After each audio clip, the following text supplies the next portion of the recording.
Hi everybody, Mike Brown back with you one more time with another lesson in Adobe Photoshop Elements 11 from Educator.com.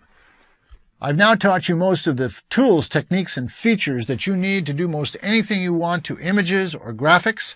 And now I'm going to show you some cool examples of different things so that I can stimulate your creativity and show you how you do these cool things using all of the basic techniques and tools that we've learned in the past. In this lesson, I'm going to show you how to create a three-dimensional recessed photo frame. There it is, right there.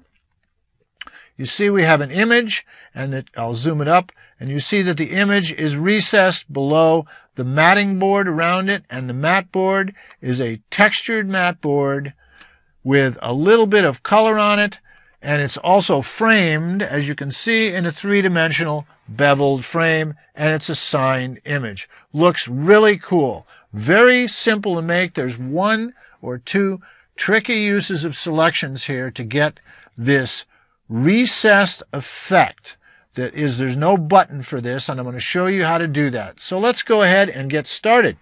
The first thing we want to do, let's get our layers back, is get just the image. So we'll take the layer with the image on it, Command or Control click, and that selects the image. Command or Control C to copy. And what we're going to do is we're going to create a new blank file, Command or Control N. A tidbit.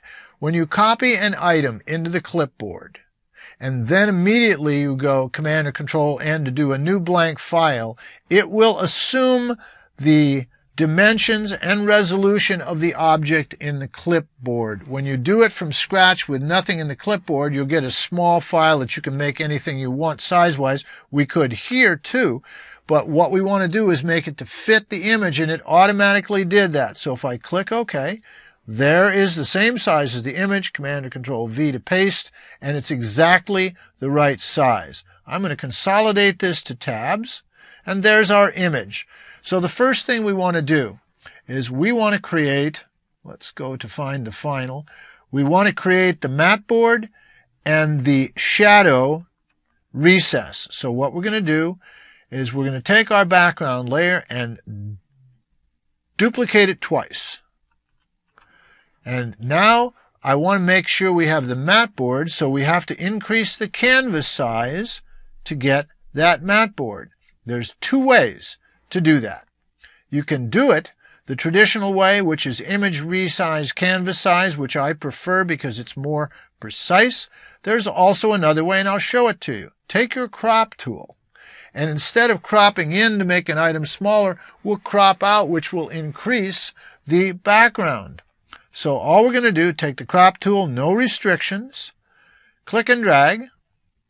And if I was to just pull on the crop tool like normal, I can make the box go anywhere. It's free to roam.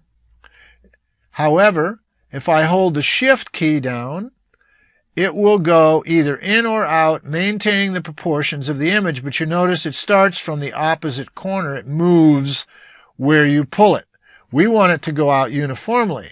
So I'm going to go in one time, down on the size, do it, hold the Shift key, and your Option on a Mac, Alt on a PC, grab a corner, and notice now it pulls uniformly from the center. So let's get it out till the sides look about where we'd want it.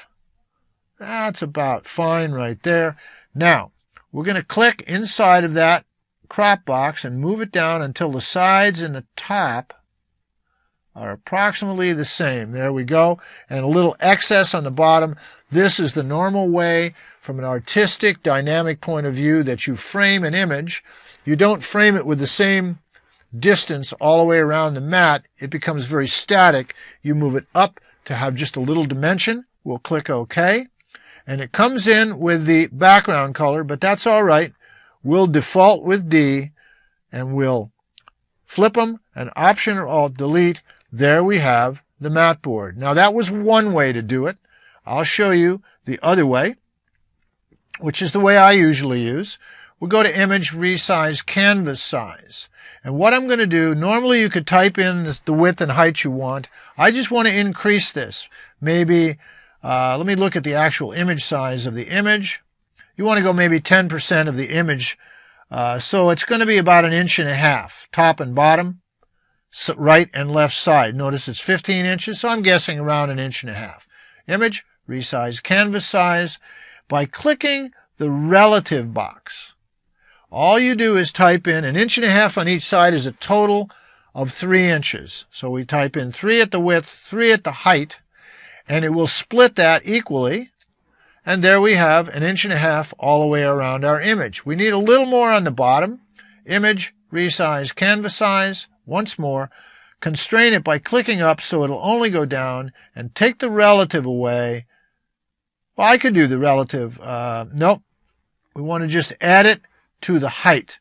So I want to go maybe 3/4 of an inch. Let's just go 7/10 of an inch, 18.7. Click OK, and it just increased it. So we got pretty much the same thing that we did by using the crop, but we know that these are exactly the same width, top, sides. All right, now we have our canvas, and what that actually did is made these transparent, and I don't want that, so Option or Alt Delete, Option or Alt Delete again, and that will put the white.